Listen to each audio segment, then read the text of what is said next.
Hello student, कक्षा छठवीं वाले बच्चे ध्यान देंगे। आज हम पढ़ रहे हैं अध्याय 3 के आगे का चैप्टर है नगरीय जीवन। ठीक है, तो यहाँ देखेंगे हड़प्पा के नगरों में बड़ी हलचल रहा करती थी। हमने बताया था हड़प्पा कहाँ पर है? वर्तमान में पाकिस्तान में है। उस समय क्या होता था? प्राचीन समय में हड़प्पा के नगरों में बड़ी हलचल रहा करती थी, मतलब उथल पुथल मची रहती थी। यहाँ पर ऐसे लोग रहते थे जो नगरों की खास इमारत बनाने की योजनाओं में जुटे रहते थे। हड़प्पा में एक बड़ा नगर था, यहाँ बहुत से लोग रहते थे और यहाँ पर ऐसे लोग भी रहते थे जो क्या करते थे? बड़ी बड़ी इमारतों को बनाने का कार्य जानते थे। ठीक है, ये संभवतः यहाँ के शासक थे मतलब राजा थे। जो बड़ी बड़ी इमारतों का निर्माण करवाते थे वो कौन थे? शासक थे हड़प्पा के। यह भी संभव है कि ये शासक लोगों को दूर दूर से धातु, बहुमूल्य पत्थर और अन्य उपयोगी चीज़ें मंगवाते थे। जो हड़प्पा के शासक थे वो लोगों को दूर दूर भेजकर वहाँ से धातु, बहुमूल्य पत्थर और अन्य उपयोगी चीज़ें जो इमारतें बनाने में क्या करती थी? मदद करती थी, उनको मंगवाते थे। शायद शासक लोग खूबसूरत मनकों तथा सोने चांदी से बने आभूषणों जैसी कीमती चीज़ों को अपने पास रखते होंगे। इन नगरों में लिपिक भी होते थे। लिपिक मतलब जो कार्यभार देखते थे, मतलब लाने ले जाने का व्यवसाय है ना, राज्य में कितनी क्षमता जा रही है, उनका आय व्यय का लेखा जोखा जो ध्यान रखते थे, मतलब राज्य के शासन में किसको कितना पैसा दिया, वो क्या कहलाते थे? लिपिक कहलाते थे। जो मोहरों पर लिखते ही थे और शायद अन्य चीज़ों पर भी लिखते रहे होंगे। लिपिक एक और होते थे जो क्या करते थे? लेख लिखते थे ना मोहरों पर, है ना। मोहरों मतलब समझते हो क्या कहलाते हैं? जो भी मुद्राएं रहती थी उन पर किसी प्रकार के राजाओं के चित्र बना देते थे या कुछ उनकी राजाओं की कुछ बातों को लिख देते थे। इसके अलावा नगरों में शिल्पकार मतलब जो कलाकार रहते हैं, जो लकड़ी की मूर्तियां बनाते हैं, ठीक है, शिल्पकार कहलाते हैं।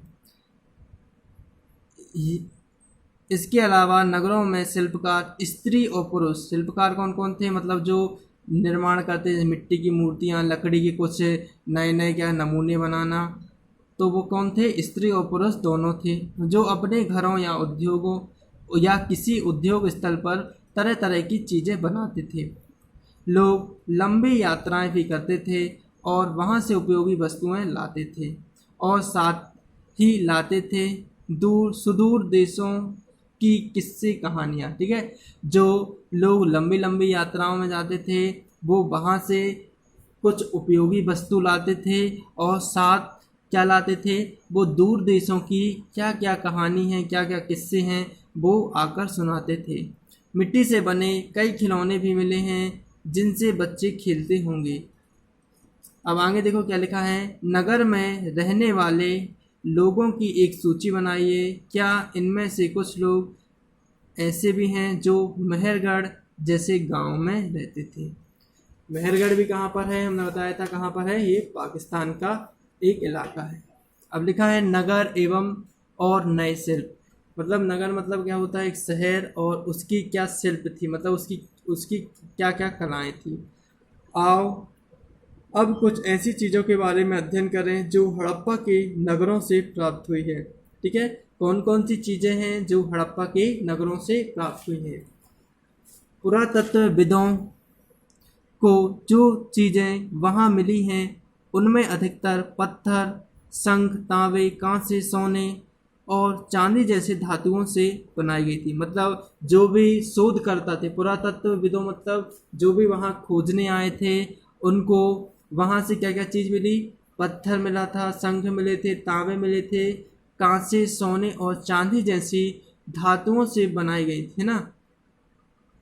वो चीज़ें किस किस से बनाई गई थी? ये पत्थर, शंख, तांबे, सोने और चांदी जैसी धातुओं से बनाई गई थी। तांबे और कांसे से औजार, हथियार, गहने और बर्तन बनाए जाते थे। प्राचीन समय में क्या होता था? तांबे और कांसे के औजार, हथियार, गहने और बर्तन बनाए जाते थे, है ना। क्वेश्चन में पूछा जाएगा कि तांबे और कांसे से कौन कौन सी चीज़ें बनाई जाती थी। तो आप लिख देंगे तांबे और कांसे से औजार, हथियार, गहने, जो आभूषण पहनते हैं ना महिलाएं वो, और बर्तन बनाए जाते थे। सोने और चांदी से गहने और बर्तन बनाए जाते थे। जो सोने के बर्तन होते थे पहले, और चांदी के भी क्या होते थे, बर्तन, है ना। सोने पहनते थे और बर्तनों का उपयोग करते थे। अब आगे देखो, यहाँ पर मिली सबसे आकर्षण वस्तुओं में मनके, बांट और फलक हैं। ठीक है, मनके मतलब जो गले में पहनने वाली चीज होती है ना, मनके ये दिख रहे हैं, ये गले में पहनती थी। बांट जो क्या कहते हैं, जो वस्तुओं को क्या कहते हैं, तौलते हैं, जिससे वो बांट कहलाते थे, है ना।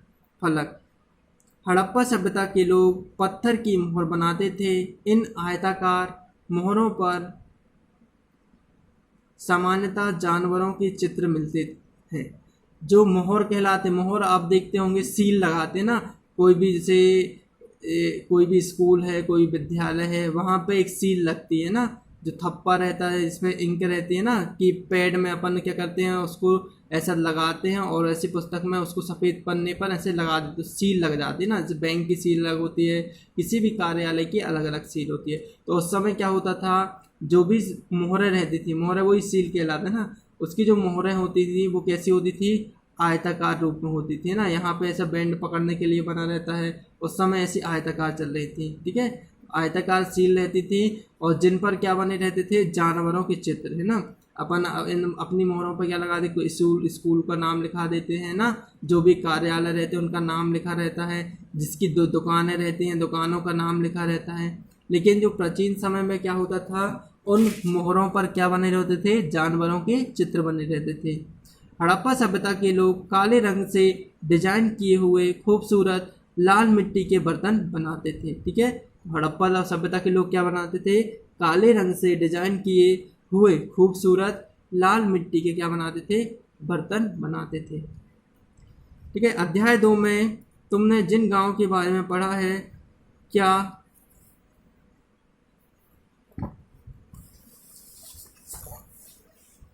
अध्याय 2 में तुमने जिन गांव के बारे में पढ़ा है, क्या वह भी धातु का उपयोग होता था, क्या वहाँ भी धातु का उपयोग होता था, क्या वे पत्थर के बांट बनाते थे। ठीक है, संभवतः 7,000 साल पहले मेहरगढ़ में कपास की खेती होती थी। ठीक है, मेहरगढ़ हमने बताया था, ये पाकिस्तान में है, वहाँ पर क्या होती थी, कपास की खेती होती थी। मोहनजोदड़ो से कपड़े के टुकड़े के अवशेष, चांदी के एक कूड़ादान के ढक्कन तथा कुछ अन्य तांबे की वस्तुओं से चिपके हुए मिले थे।